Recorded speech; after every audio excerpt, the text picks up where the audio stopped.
يا رب، أسألك العوض الجميل بعد الصبر الطويل. يا رب، جبرا لقلبي واستجابة لدعائي. اللهم لا تحبط لي دعوة تمنيتها بقلبي.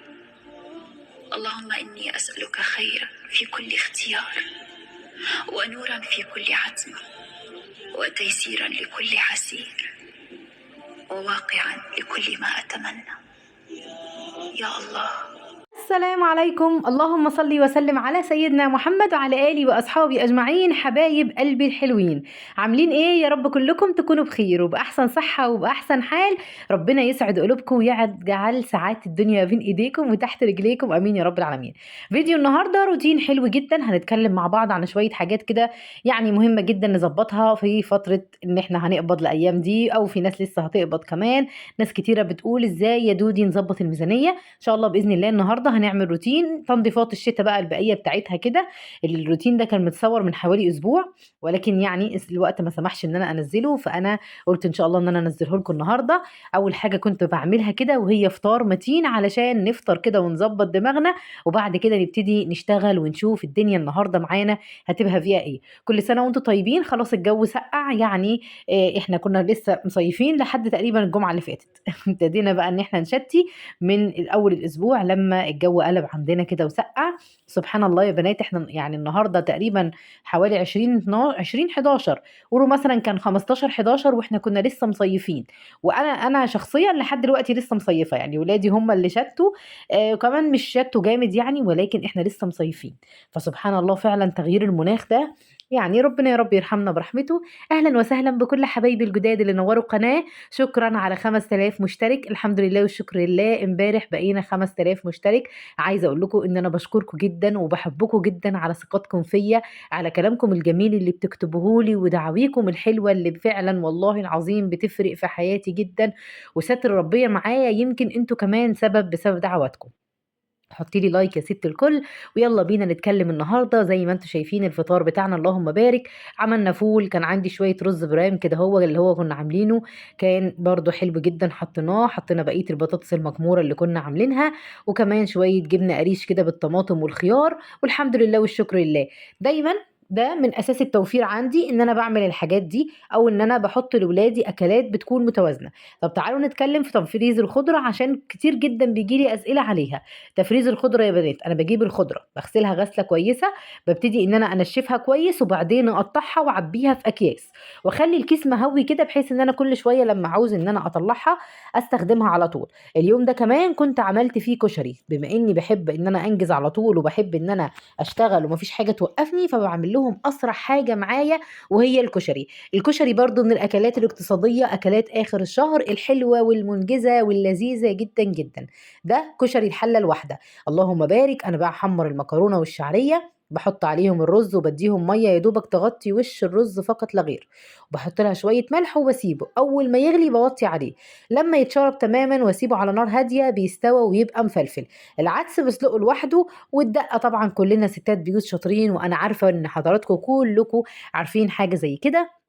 وهنا كمان كنت لميت المواعين بتاعتي وحطيتها في غسالة الأطباق تنجزني علشان أطلع أشوف الروتين بتاعي وأشوف النهاردة معايا إيه. أول حاجة بحب أبتدي بيها أي تنظيف عميق أو أي مكان في البيت أنا هنضفه، وهي الشبابيك. الشبابيك دي من الحاجات الأساسية جدا في الشتاء اللي لازم تكون نظيفة عندك. طب ليه يا دودي؟ علشان التراب يا بنات، انتوا عارفين لو في هواء قام بيبتدي يدخل كل التراب اللي على الشباك جوه البيت.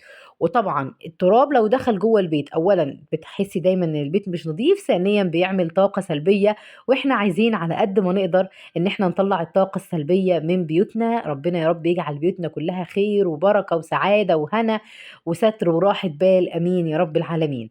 همسح بالموب كده كل الحيطه، الموب دي نظيفه على فكره.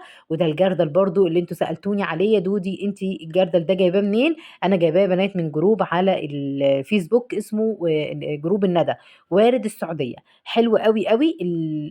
الموب ده كان عامل 625 جنيه، بالتوصيل كان عامل 685 جنيه، ولكن ممتاز خفيف سهل.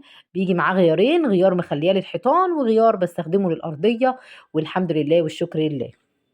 طيب، أول قاعدة يا ست الكل معانا في التوفير، ودي حاجة أساسية أنا عايزة حضرتك تعرفيها، إن حضرتك ما تبصوش لغيركم أبدا. تعودي نفسك وتعودي ولادك إن انتوا ما تبصوش لأي حد.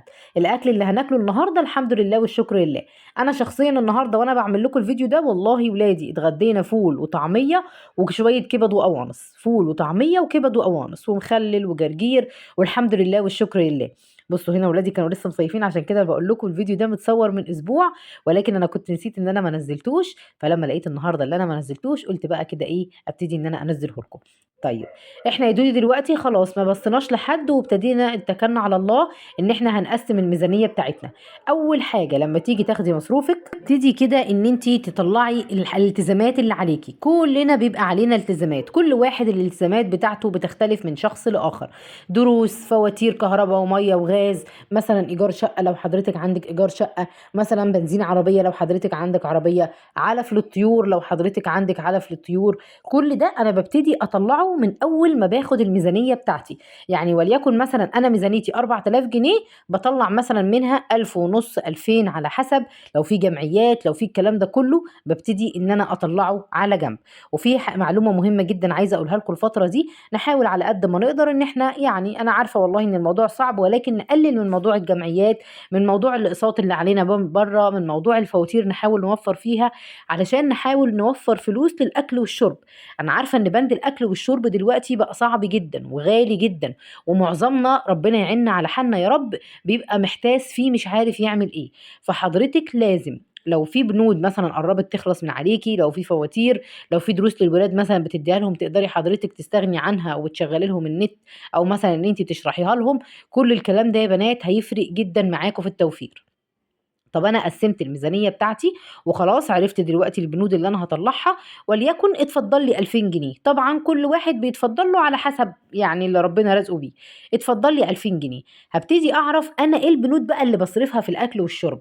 انا وليكن مثلا عايزه اجيب منظفات، عايزه اجيب لحوم، عايزه اجيب خزين للبيت، عايزه اجيب حاجات للفطار والعشاء، وكمان عايزه اخلي معايا فلوس للطوارئ لاي حاجه تحصل. طيب انا مثلا عدد افراد اسرتي كام؟ وليكن مثلا 6 افراد، هبتدي اعرف احنا ال6 افراد دول بياكلوا قد ايه رز، بياكلوا قد ايه مكرونه، وده كله ما بيجيش من شهر واحد يا بنات. انا كذا مره قلت لكم ان الحاجات دي بتيجي على شهور متتاليه، يعني كل شهر حضرتك بتتعلمي حاجه جديده للشهر اللي بعده، مش من مره واحده. احنا اتولدنا لقينا نفسنا عارفين نوفر، عارفين نمشي مصروف البيت، عارفين الكلام ده كله. خلي بالكم يا بنات ان اهالينا والله زمان برضو كانوا بيعانوا من نفس المشكله. بالنسبه لهم زمان المرتبات كانت مش مضاهيه تمن او الحجم بتاع الغلا اللي احنا فيه، فكانوا برضو عندهم نفس المشكله. انا افتكر امي الله يرحمها ويسامحها كانت بتعمل لنا لحمه يومين في الاسبوع بس، يوم الجمعه ويوم الاثنين. يوم الاثنين كان دايما بيبقى سمك، ويوم الجمعه كان بيبقى لحمه او فراخ، ايا كان بقى موجود ايه، بس دايما كان يوم الاثنين بيبقى سمك ويوم الجمعه كان بيبقى لحمه او فراخ. بس على كده طول الاسبوع مقضينها كشري عدس، عدس مثلا اللي هو قولوا معايا قصدي اللي هو كشري الاسكندراني، او مثلا مسقعه، او مثلا فول وبيض وطماطم والكلام دوا، او عجه، او مثلا هي كانت بتعمل لنا طبيخ من غير اي لحوم، او كرنب مثلا محشي برضو من غير لحوم. كل الكلام ده كنا بناكله على مدار الاسابيع، او بيض ومكرونه، او بانيه ومكرونه. ايام البانيه الكيلو ما كان ب 30 جنيه. يعني كانت امي الله يرحمها ماشيانا على كده. فاحنا دلوقتي او انا واخواتي دلوقتي اتعودنا برضو ولادنا على كده. ممكن انا يعني بعمل طول الاسبوع لحوم زي ما انتوا شفتوا في الفيديو بتاع المنيو امبارح، ولكن عن طريق ان انا بحط كل يعني كده ربع لحمه ربع لحمه ربع لحمه، وبمشي الدنيا معايا. كفيل ان انا ممكن اعمل كله في يوم واحد لما بلاقي الدنيا متظبطه معايا مثلا، وهيبقى عندي اكلتين في الاسبوع فيهم لحوم، فبعمل اللحمه او الحاجه اللي انا جايباها مثلا على مره واحده بس. فدايما حضرتك تعملي كده، لازم يبقى في توازن. ندخل لاولادنا العسل الاسود يا بنات، ندخل لاولادنا عسل النحل، ندخل لاولادنا الخضره، ندخل لاولادنا الفواكه، ندخل لاولادنا الخيار والطماطم والجزر. الحاجات دي كلها فيها فيتامينات وفيها املاح معدنيه وفيها كميه حاجات لا باس بها تعوض ولادنا شويه عن البروتين. ده غير طبعا ان البروتين النباتي موجود في كل حاجه حوالينا. نحاول ندور على الحاجات اللي فيها بروتين نباتي ونبتدي ان احنا نجيبها. يبقى بند اللحوم وليكن مثلا انا هعمل له من ال 2000 جنيه 800 جنيه. 800 جنيه 800 جنيه. شوفي بقى حضرتك هتقسميهم ازاي، وابتدي ان انت تقسميهم. ايه بقى الحاجه اللي بتبوظ الميزانيه معانا؟ ان احنا بنسمع كلام الناس، او ان احنا بنبص لغيرنا. ليه بقى؟ اشمعنى هو 800 جنيه دول هيعملوا ايه؟ هو في الزمن ده هيجيبوا حاجه؟ يا ستي حرام عليكي، يا ستي ارحمينا. يا ستي انت ارحمي نفسك. انت لازم تتحكمي في ميزانيتك، وتتحكمي في صرفك، وتتحكمي في الفلوس اللي معاكي. بلاش الفلوس هي اللي تتحكم فينا. انا معايا جنيه يبقى اشتري بالجنيه. ما ينفعش اروح اجيب ب2 جنيه يبقى عليا جنيه دين وجنيه عليا، اجي الشهر اللي بعده ابص الدين ده الاقيه واقف لي، الاقيه مخليني مش عارفه اتصرف. فحضرتك دايما لازم تتصرفي، ودي قاعده كمان بابا معلمهانا، ان اللي معاه جنيه يجيب بنص جنيه، واللي معاه 2 جنيه يجيب بجنيه ونص، او يجيب بجنيه. دايما بابا كان بيقول لنا كده، دايما تخلوا اي حاجه من الفلوس اللي معاكم انتوا هتروحوا تشتروا مثلا ب20، خلوا من ال20 دي 5 واشتروا بال15. هتعرفوا ال5 دي ان هي هتفرق معاكم وهتنفعكم بعد كده. والله الحاجات دي انا كنت صغيره وكنا بنعملها علشان نوفر او عشان نحوش، كان بابا بيعودنا كده. ولكن لما كبرت عرفت ان انا لو معايا 300 جنيه انزل اشتري ب 250 270 230 واخلي الباقي. ده بيفرق مع حضرتك جدا جدا. فانتوا كمان لازم تعملوا كده. يبقى اول حاجه اتفقت معاكي انها تشوفي البنود اللي حضرتك محتاجاها، هتبتدي تقسميها. المبلغ اللي هتقسميه وليكن هم 800 جنيه للحوم، يبقى هم 800 جنيه للحوم ما تجيش ناحيتهم ابدا. 500 جنيه للفطار والعشاء يبقى هم ال 500 جنيه، لا نزود عليهم ولا نقلل منهم. المهم ان هم ال 500 جنيه. الخضار مثلا هجيب كل يوم او كل اسبوع خضار ب 100 جنيه، يبقى انا انزل السوق اجيب خضار على حسب ال 100 جنيه بتاعتي. اجيب الخضار الفرز التاني، اجيب فاكهه الفرز التاني. الاقي مثلا عروض في السوق بيقول التلاته ب10 مثلا وحاجه ينفع تتفرز، اجيبها وافرزها، يبقى الاسبوع اللي بعده وفرت الخضار، او الشهر اللي بعده، او لما يجي مثلا الموسم زي موسم رمضان زي الحاجات دي، تبقى الحاجات دي كلها موجوده عندنا. صدقوني الحاجة اللي احنا يعني بنحس ان هي قليلة دلوقتي ومش هتنفع ومش هتقضي، هتقضي بعد كده. ادعوا ربنا كتير يا بنات، بصلاح الحال ادعوا ربنا ان يطرح البركة في بيوتكم، علشان البركة في البيت اهم من الرزق نفسه. انا معايا فلوس ولكن ما عنديش بركة، يبقى انا ما عنديش فلوس، لان الفلوس هتتبخر. سبحان الله، تلاقي حد مثلا يقولك ده انا نزلت النهاردة ب100 جنيه السوق جبت السوق كله، وواحدة تانية تنزل تقول لك ده انا نزلت ب100 جنيه السوق ما جبتش ولا حاجة، هما كيستين 3 طلعت بيهم. تخيلوا كده، وانتوا كمان اقعدوا مع نفسكم هتلاقوا ان فعلا ده بيحصل. حاولي على قد ما تقدري يعني ان انت تظبطي دنيتك، تظبطي حالك واحده واحده. انزلي الاسبوع ده مثلا قولي انا هعمل لنفسي 500 جنيه في الاسبوع، مطلوب من ال 500 جنيه دول ان انا اجيب منهم خضار وفاكهه، منظفات لو انا محتاجه، اجيب منهم مثلا حاجه حلوه للولاد، اجيب منهم خزين، اجيب منهم لحوم. ابتدي اقسم واحده واحده كده. انا عارفه ان بيبقى الموضوع صعب، الكلام سهل انما الفعل بيبقى وقت الفعل او وقت التنفيذ قصدي صعب. بس احنا بنحاول. كل اللي علينا ان احنا نحاول. التساهيل بقى والتدابير دي بتاعت مين؟ بتاعت ربنا. علشان كده دايما ندعي ربنا، نستغفر، نحوقل، نقول الاذكار. يلا قولوا لي بقى في التعليقات مين ظبطت بيتها كده لدخلة الشتاء. انا الحمد لله انا كنت منظفه التنظيفه دي. جيت امبارح نظفت تنظيفه كده بسيطه خالص، وفرشت بقى السجاد. ابتديت بقى ان انا اطلع الهدوم الشتوي بتاعتنا. انا لحد اللحظه دي انا ما شتتش زي ما بقول لكم، انما اولادي شتوا. هطلع بقى هدومي الشتوي وابتدي ان شاء الله ان انا استخدمها. وكل سنه وانتم طيبين، كل سنه وانتم فرحانين ومبسوطين. عايزه اقول لكم ان انا بتجيلي تعليقات كتيره قوي قوي وجميله قوي وبتشرح قلبي قوي. ربنا يصلح حال كل واحده فيكم بتكتب لي كومنت حلو، وحتى حبايبي اللي بيتابعوني في صمت برضو من غير ما بيكتبوا كومنتات. ربنا يصلح حالكم. انتوا فعلا مصدر طاقه ليا جامد جدا. حاولت ان انا اواظب معاكم اهو، ماشينا يعني كل يوم بننزل فيديو. بس ادعوا لي يعني ممكن اهيف كده يوم في النص ولا حاجه ما انزلش وارجع انزل تاني. هنا خلاص كنا خلصنا البيت، وقلت بقى اعمل لهم العشاء المعتاد بتاعي، وده الهوت دوج اللي كنت عاملاه معاكم. وعملته مره تانية بعد كده. العشاء المعتاد عندي اللي باحب أعمله لهم أو ولادي بيحبوه، وهو بيتزا العيش، بيحبوه جدًا على فكرة، بيعملوه سواء أنا كنت معاهم أو لأ، لإن هو طبعًا بيتسوى في الميكرويف، فبيبقى سهل جدًا وبسيط. المصنعات في البيت يا بنات من الحاجات الحلوة أوي اللي هتفرق مع حضرتِك جدًا. هاتي لحمة واعملي سوسيس، هاتي لحمة واعملي صدق، هاتي لحمة واعملي برجر، اعملوا الحاجات دي هتوفّر عليكم عشا، هتوفّر عليكم فطار.